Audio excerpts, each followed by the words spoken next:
c'est informatique. Et ça, le lingue à ici. Mais j'aimerais aujourd'hui, avec l'aide du Saint-Esprit, que nous puissions plonger, regarder ensemble pour que ça ne soit plus informatif, ce que le Seigneur est capable de faire.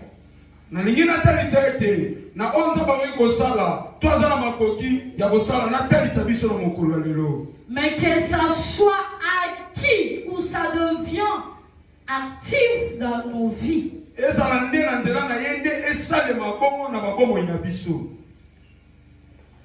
Pour bien avancer,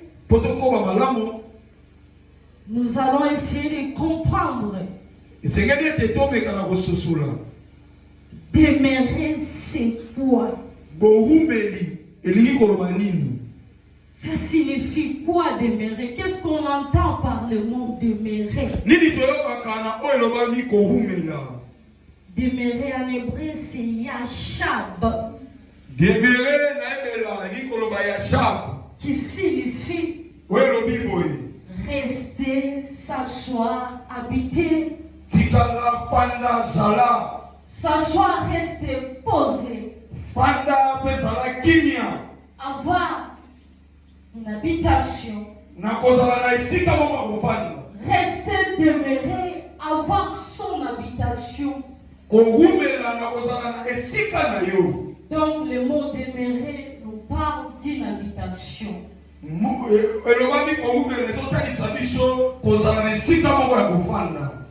Il y a des sous-entendus dans le mot demeurer selon notre contexte.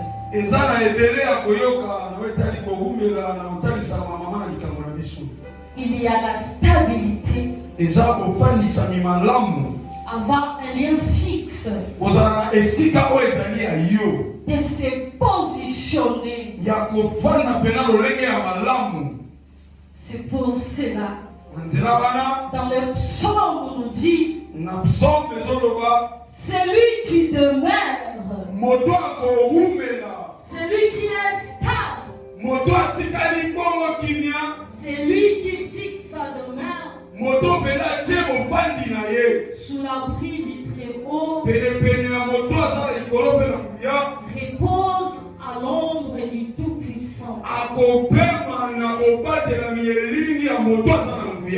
Demeurer n'est pas un endroit de passage.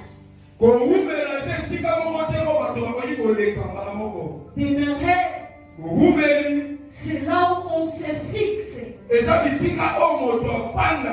Là où on s'installe pour longtemps. Comme exemple, si tu es fiancé et après tu décides de t'engager ou de te marier, après le mariage, la première chose que vous allez faire, c'est de chercher un endroit pour demeurer. Où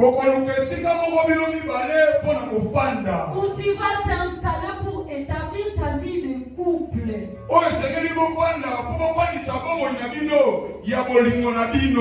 Ça doit être dans un pays, dans une ville. Dans un milieu que toi-même tu connais ou dans tes préférences.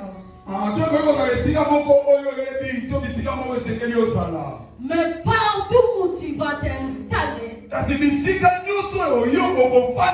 il y a des lois qui s'installent.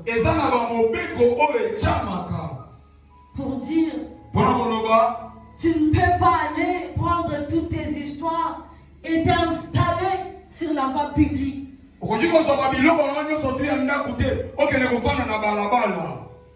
Et c'est pareil. Celui qui demeure sous l'abri du Très-Haut doit savoir qu'il y a aussi des lois qui se rattachent. Et quand tu es dans ces lois, Tu deviens bénéficiaire de ce que ces pays peuvent te donner.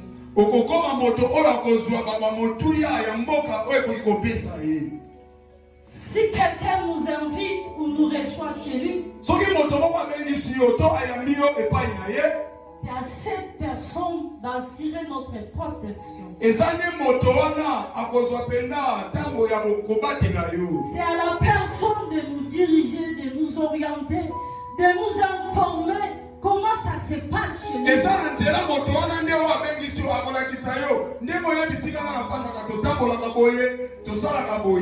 Pour nous protéger.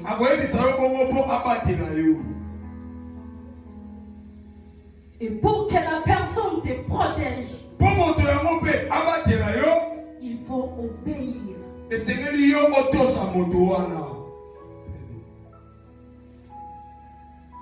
Ici dans notre verset, si vous êtes sous l'abri du Très-Haut, vous aurez la protection du Seigneur. Et si vous êtes hors de l'abri, excusez-moi, ce qui vous arrive, l'Éternel ne sera pas responsable. Bien-aimés, pour bénéficier de la protection de Dieu, nous devons obéir à ce que dit Dieu. Pour jouir de cette protection, il faut demeurer sous l'abri du Seigneur. Laissez-moi vous dire que l'obéissance est la clé de voûte ou le secret pour obtenir la faveur de Dieu.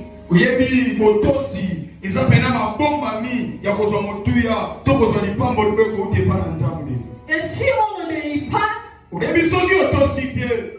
on est rebelle à la volonté de Dieu. Il nous retire sa protection.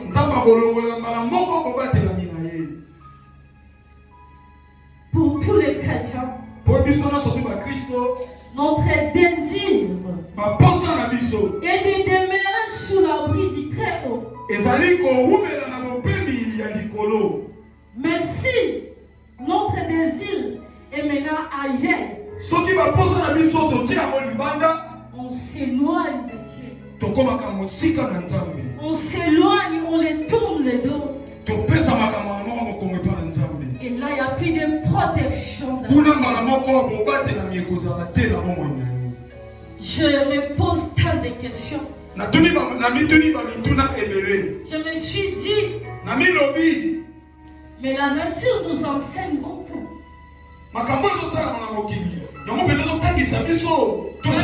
La nature nous enseigne de toutes les manières.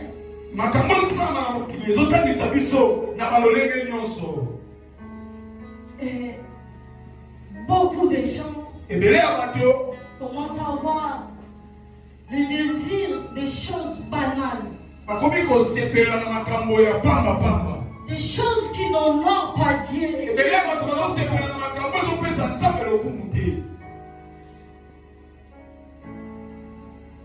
Nous avons tous écouté et entendu. Il y a des présidents de la République,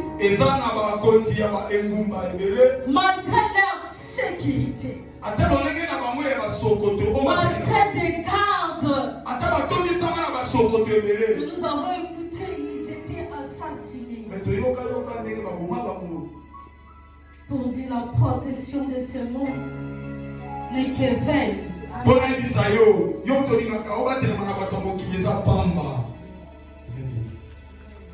Ne cherchons pas la protection de ce monde.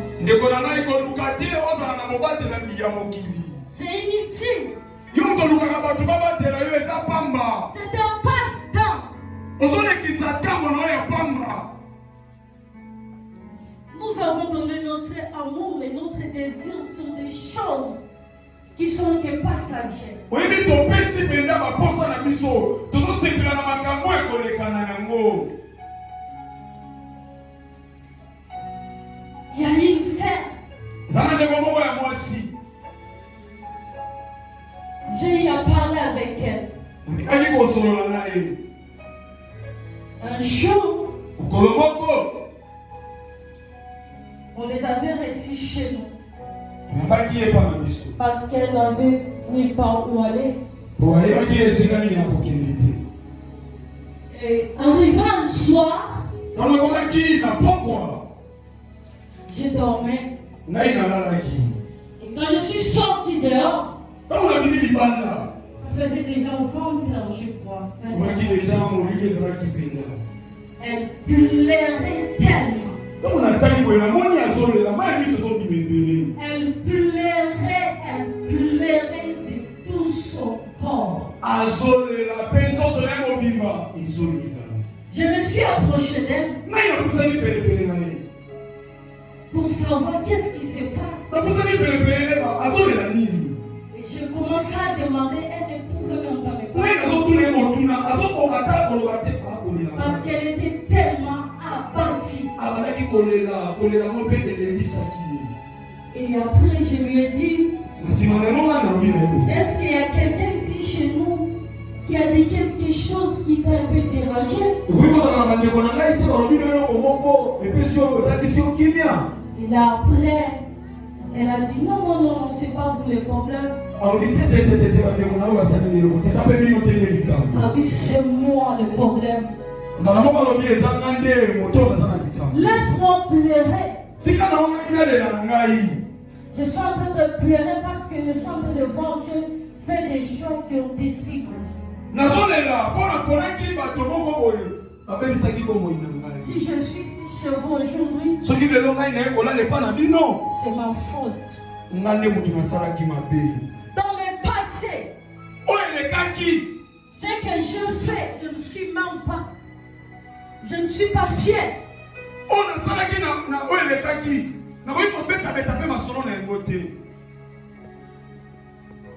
J'ai quitté la maison quand j'étais encore élève. J'ai suivi les amis, les camarades de classe. Je faisais l'école buissonnière presque chaque jour. J'avais 2-3 habits dans mon sac.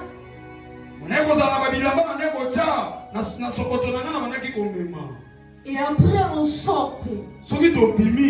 Je commençais à prendre plaisir du dehors. Je commençais à fréquenter des bars, des hôtels, des boîtes de nuit.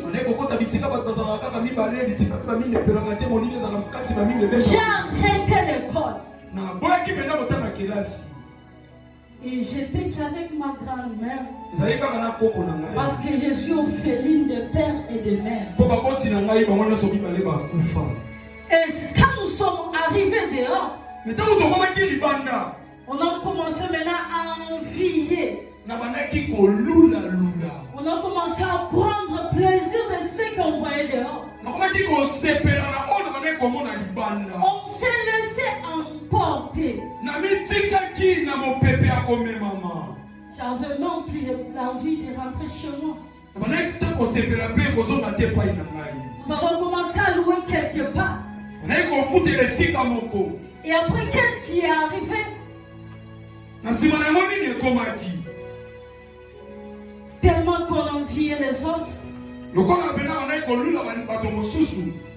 Et dans nos téléphones, excusez-moi, notre désir était devenu autre. Dans mon téléphone, il n'y avait rien d'autre qu'on téléchargeait des vidéos adultes.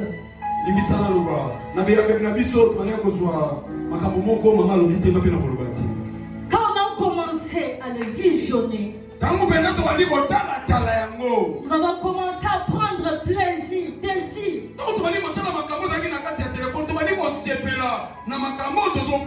Nous avons commencé à pratiquer ça entre nous les filles.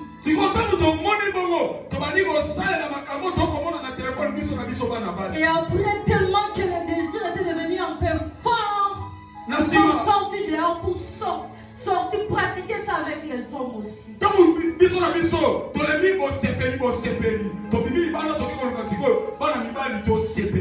Nous sommes devenus esclaves de cet acte. Et nous avons trouvé d'autres amis qui étaient beaucoup plus pauvres que nous.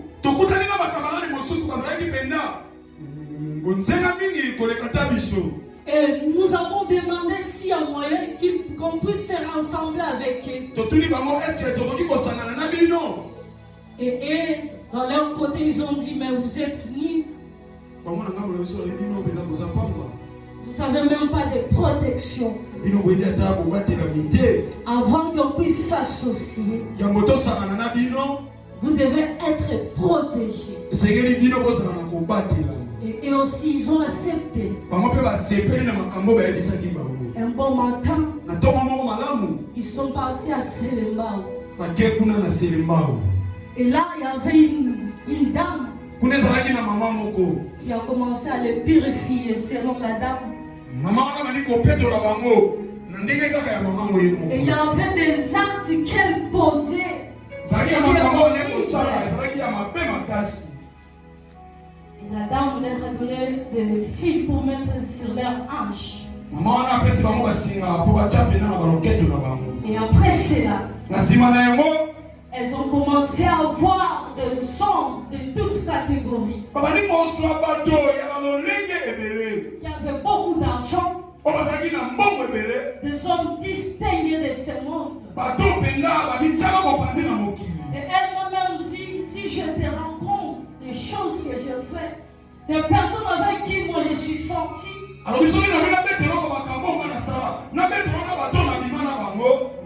tu seras étonné. Je suis sorti avec des pasteurs renommés de ce pays. Plus de 20 pasteurs.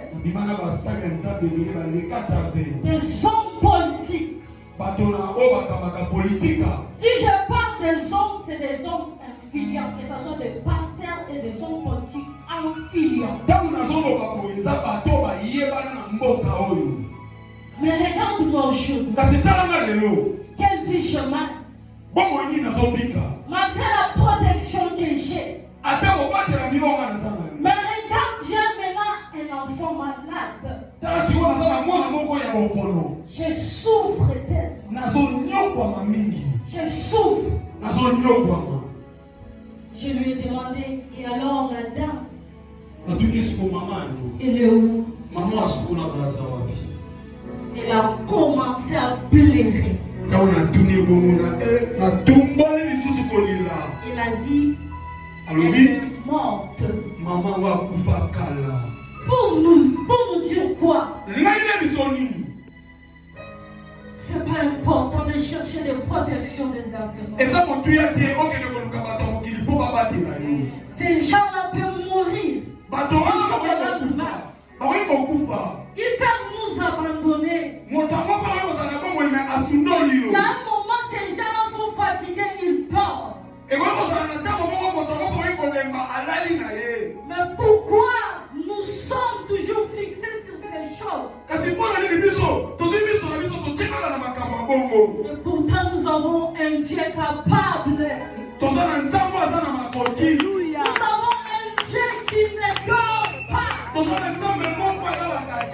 Alors Dieu dort, lui. Il veille sur nous. Même